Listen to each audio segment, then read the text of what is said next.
من تقدیم نمودند. ضمن صحبت صمیمی با یتیمان، سرور دولت اظهار نمودند که در سیاست پیشگرفته حکومت جمهوری تاجیکستان غمخوری پیوسته به یتیمان و بپرستاران، عائله‌های نیازمند، شخصان امکاناتشان محدود و فراهم آوردن شرایط ضروری برای این طبقه های اهالی موقعی محوری دارد.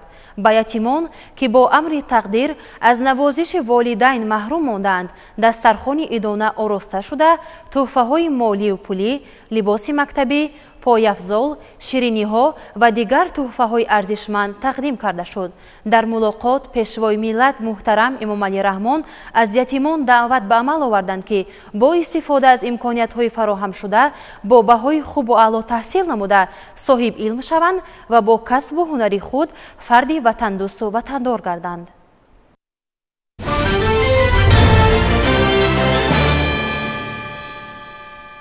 امروز از صاحب استقلال گردیدن تاجیکستان 33 سال پر شد. وابسته به این سنه برای ملت و دولت مهم در تمام شهر و نویه‌های مملکت چورابینی‌های ادانه آراسته شدند. مردم با استفاده از فضای آرام و آسوده وطن اجدادی سالگرد نوبتی استقلال دولتی را در سطح بلند و شایسته تجلیل کردند. گزارش‌های همکاران ما از یک قطار شهر و نویه‌های مملکت از جریان تجلیل این جشن آماده شده است. مردم فرهنگی و سازنده و بنیادکار شهر اسفره جشن بزرگ 33مین سالگرد استقلالیت دولتی جمهوری تاجیکستان را که برحق مقدسترین و عزیزترین نعمت، رمز سعادت و اصالت ملت، شرف و ناموس وطنداری و نشانه پایداری و بقای دولت می باشد، با ارمغان‌های شایسته استقبال و تجلیل نمودند. و چون همیشگی از نمایش طعام و خورش‌های ملی، هنرهای خلقی، محصول دست پزندگان و قنادان شهر، برنامه زیبا و جالب وصف کننده صلح و ثبات، وحدت و یکدیگر فهمی و استقلالیت ملی و دولتی با اشتراک صنعتکاران دیار لذت بردند.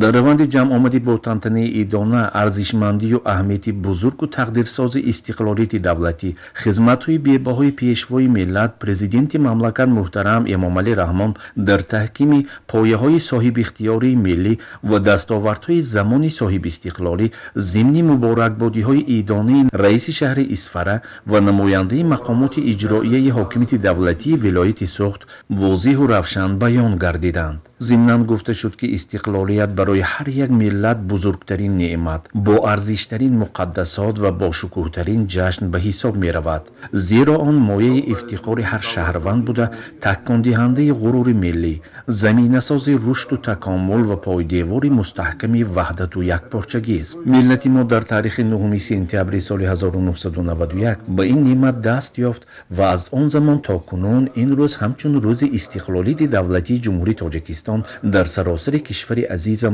با شکوه و شهامت خاصه تجلیل می گردد. استقلالیت تاجیکستان پیش از همه در عرصه جهان اعتراف گردیدن نظام دولتداری، مستقلانه رشد کردن سیاست اقتصادی، اجتماعی و فرهنگی مملکت، اینچنین شرف و ناموس وطنداری، هویت ملی، خودشناسی و خودآگاهی و تلاش و مبارزه بردوام هر یک فردی با ننگ و ناموس به خاطر آبادی و شکوفایی تاجیکستان است. در جریان جمع آمد ادانه همچنین یک قطار پیشقدمان ساحه‌های مختلف اقتصادیات و اجتماعی با افتخارنامه ها سرفراز گردانیده شدند. قسمت فرهنگی تنتنه‌های عمومی شهری ساکنان اسفره به افتخار جشن بزرگ تاریخی 33مین سالگرد استقلالیت دولتی جمهوری تاجیکستان با اشتراک مهمانان زیاد و ساکنان شهر با شکوه و شهامت خاصه صورت گرفت. برنامه مکمل و پرمحتوای فرهنگی آماده نموده اهل صنعت اسفره افاده‌گری آن بود که استقلالیت برای ما یک واژه یا کلمه عادی نیست، بلکه نامه تقدیر ما، شرط پیشرفت کشورمان به سوی آینده آباد و آسوده و مهمتر از همه کفیل سرجمعی و خوشبختی امروز و آینده خلقمان است.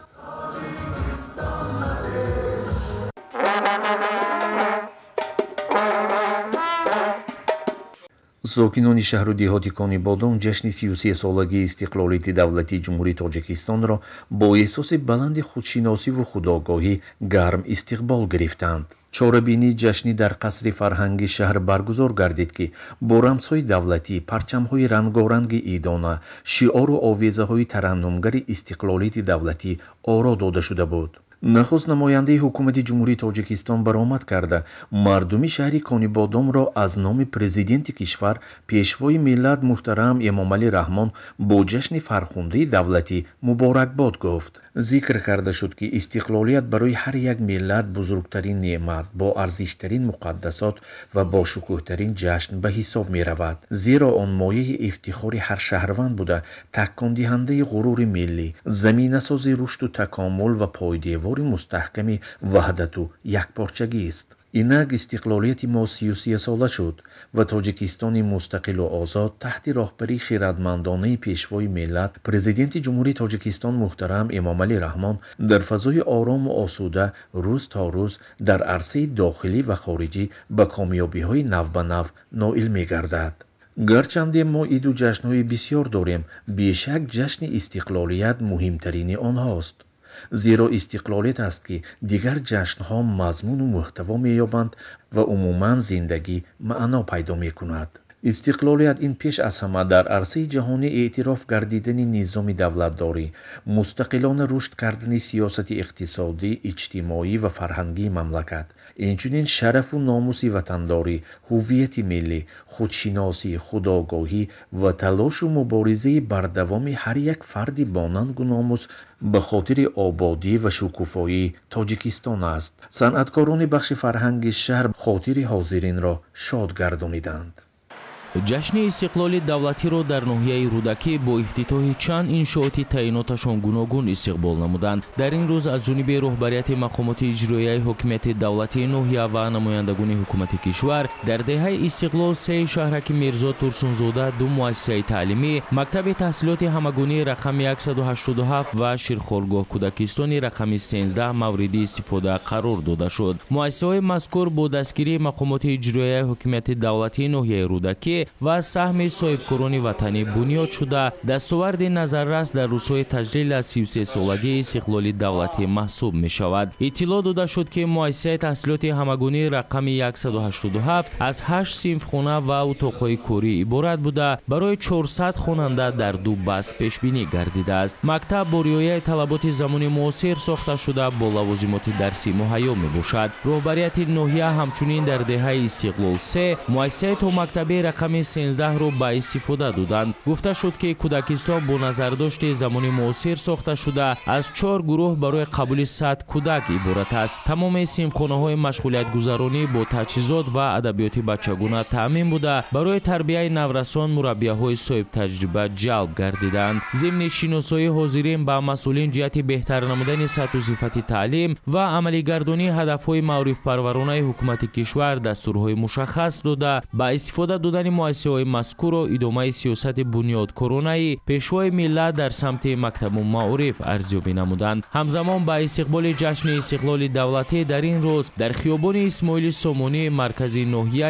як майдончаи варзишӣ барои бозии футбол мавриди баҳрабардорӣ қарор дода шуд. иншооти мазкур яке аз бандҳои нақшаи тарҳрезӣ гардида ба истиқболи ҷашни 35-солагии истиқлоли давлатӣ буда аз ҷониби ҷамъияти дорои масъулияташ маҳдуди элит сохтмон дар майдони 201 замин доман густурдааст. ҳозирин ифтитоҳи майдони футболро ҷиҳати амалисозии ташаббусҳои сатҳи ҷаҳонии Тоҷикистон дар самти оммавигардонии ин риштаи варзиш ба манфиат хонданд. қобил ба зикр аст ки дар ноҳияи рӯдакӣ ба хотири истиқболи ҷашни 35-солагии истиқлоли давлатӣ бунёди 369 иншоот дар назар дошта шудааст ки баъди пурра амалӣ гардидани онҳо теъдоди ҷойҳои нави корӣ зиёд ва сатҳу сифати зиндагии мардум ба маротиб беҳтар хоҳад шуд. ба хотири таҷлил ва тантанаҳои ҷашни истиқлол дар ин рӯз ҳамзамон бо иштироки фаъолони ҷомеаи шаҳрвандӣ аз ҷумла кормандони соҳаи маорифу илм, тандурустӣ, роҳу нақлиёт, ҷавонону фарҳанг роҳпаймоии идона баргузор шуд. ҳозирин бо шукргузорӣ аз фазои орому осудаи ватан тариқи роҳи марказии ноҳия қадам зада ба ҷашнгоҳи асосӣ назди майдони Исмоили Сомонӣ ҳозир шуданд. дар қисмати идонаи ҷашни истиқлол раиси ноҳияи рӯдакӣ Абдуғаффор ҳикматуллозода баромад намуда доир ба дастовардҳои даврони соҳибистиқлолӣ ибрози андеша намуд. таъкид намуд ки имрӯз мардуми сарбаланди ноҳияи рӯдакӣ бо дарки баланди масъулиятшиносӣ фаъолият намуда барои ободӣ ва рушду пешрафти ноҳия саҳмгузоранд. ҳамин аст ки имрӯз ноҳия дар марҳилаи рушд қарор дошта сол то сол сатҳу сифати зиндагии мардум рӯ ба беҳбудӣ дорад ки ин ҳам аз самараи истиқлолияти комили кишвар аст. дар қисмати дуюми чорабинии барномаи мукаммали фарҳангӣ бо иштироки аҳли ҳунар манзури ҳозирин гардонида шуд ки ба чорабинӣ таровати тоза зам намуд. барномаи ҳунарӣ саршор аз суруду таронаҳои ватандӯстона буда бозгӯи миллати фарҳангдору фарҳангсолори тоҷик буд.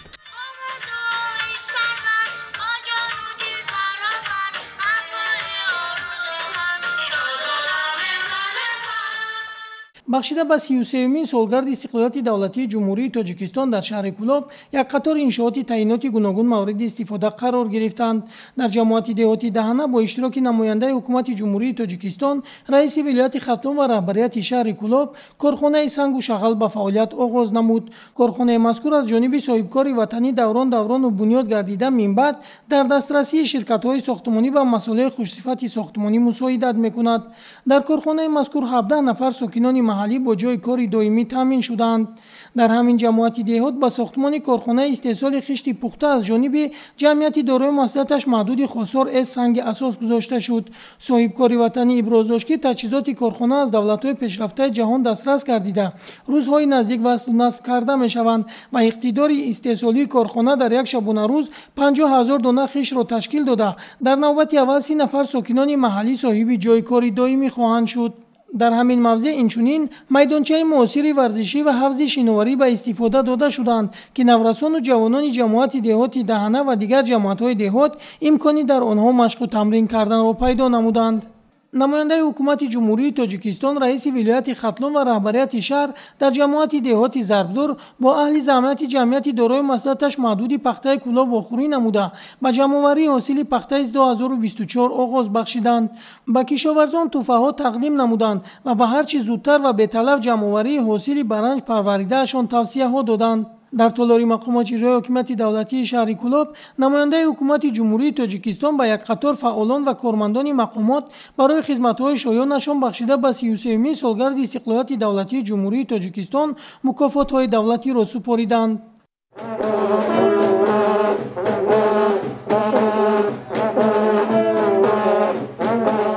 чорабиниҳои фарҳангӣ фароғатӣ бахшида ба 33-мин солгарди истиқлолияти давлатии ҷумҳурии Тоҷикистон дар боғи фарҳангӣ фароғатӣ ба номи Мир Саид Али Аҳмадонӣ баргузор гардид. донишгоҳу донишкада, коллеҷу муассисаҳои таълимӣ, ҳунармандон, кормандони соҳаи маорифу тандурустӣ, корхонаҳои истеҳсолии шаҳр дастоварду маҳсулоти истеҳсолнамудаи хешро ба маърази дид гузоштанд. дар ин феҳрист кооперативҳои тиҷоратӣ ва хоҷагиҳои деҳқонию инфиродӣ низ намунаи маҳсулоти истеҳсолкардаашонро ба намоиш гузоштанд ки ҳайати меҳмонон ва раҳбарияти шаҳр аз онҳо дидан карданд. маҷлиси тантанавӣ дар маркази боғи фарҳангӣ фароғатӣ бо сухани шодбошии раиси шаҳри Кӯлоб оғоз гардид.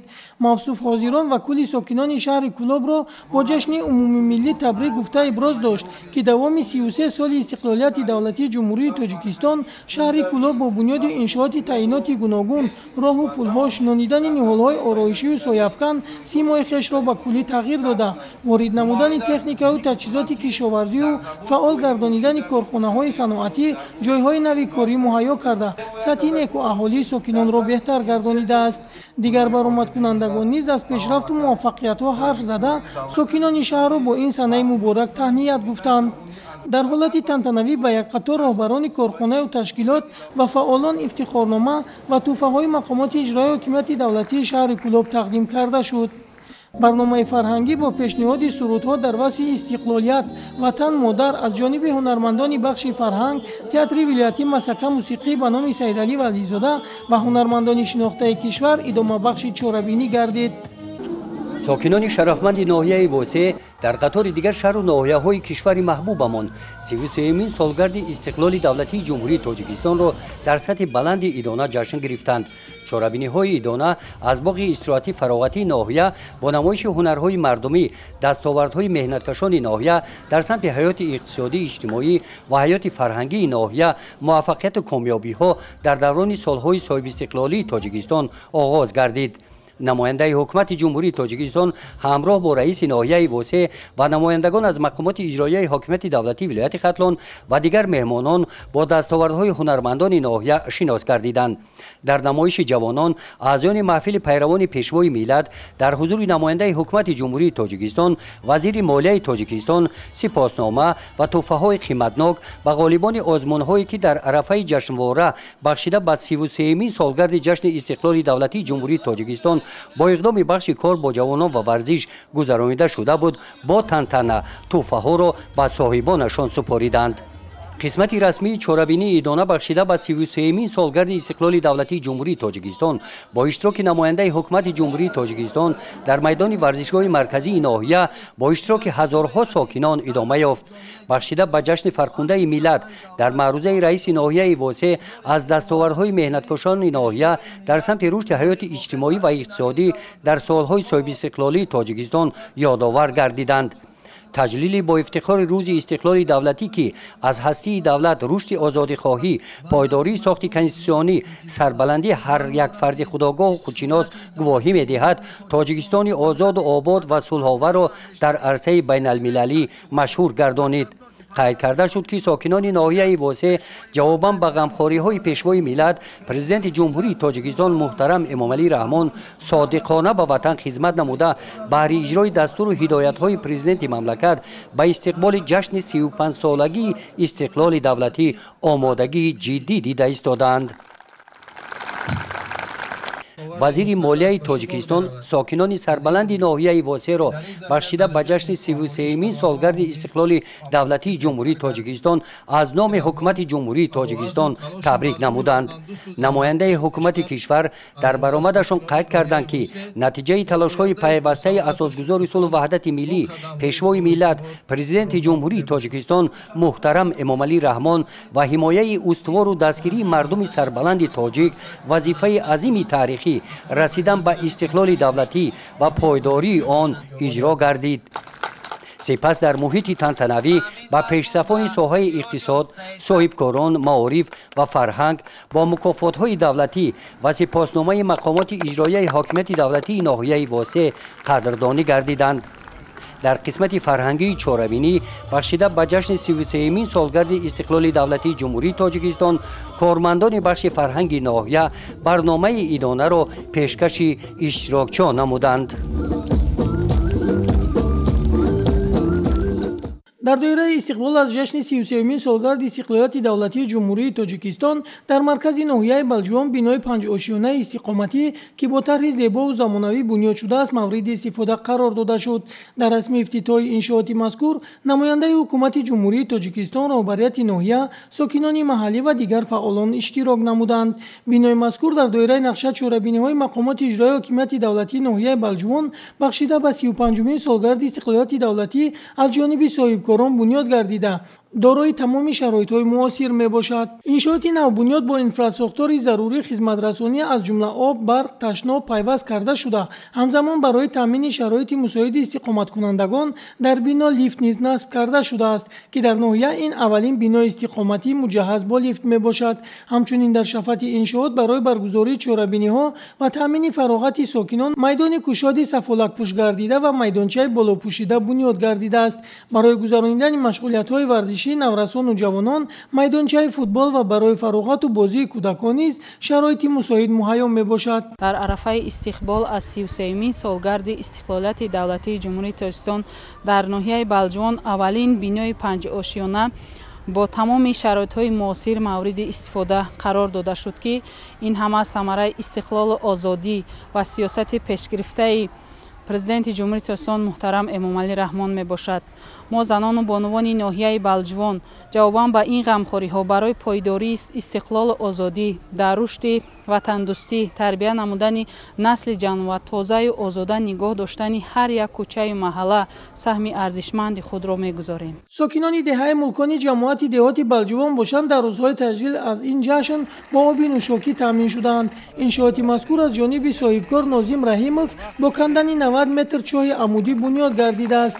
намояндаи ҳукумати ҷумҳурии тоҷикистон ва раиси ноҳияи балҷувон сокинони деҳаро бо ҷашни истиқлолияти давлатӣ табрик гуфта иброз доштанд, ки дар оянда беҳтар намудани инфрасохтори деҳа мунфаршкунии роҳҳо ба нақша гирифта шудааст.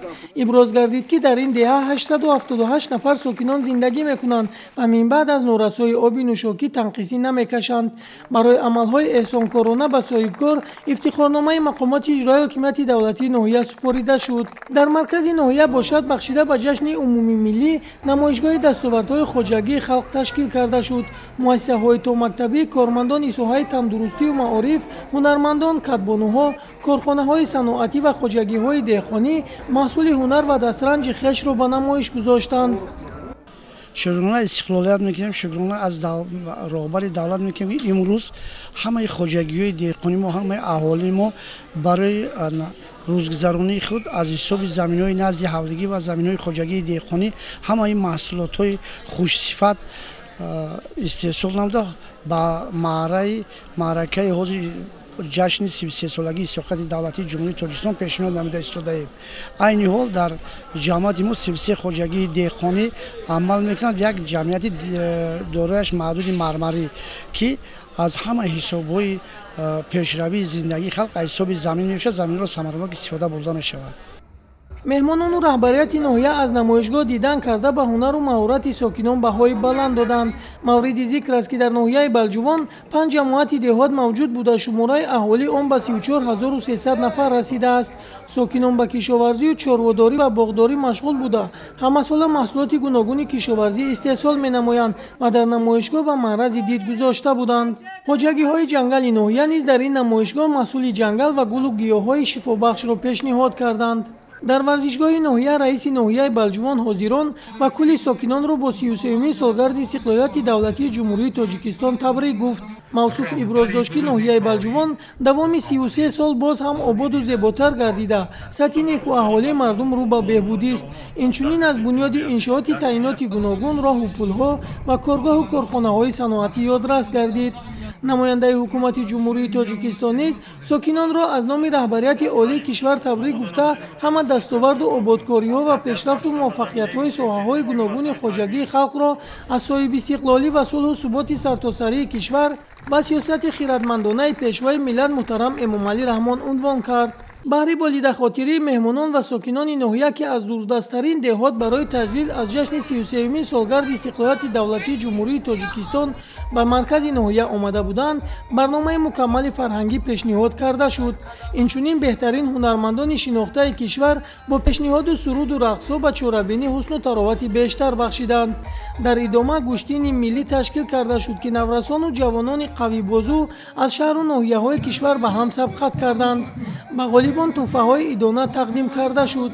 чорабиниҳои идона дар рӯзҳои баъдӣ низ дар маркази ноҳия ва ҷамоатҳои деҳот идома меёбанд.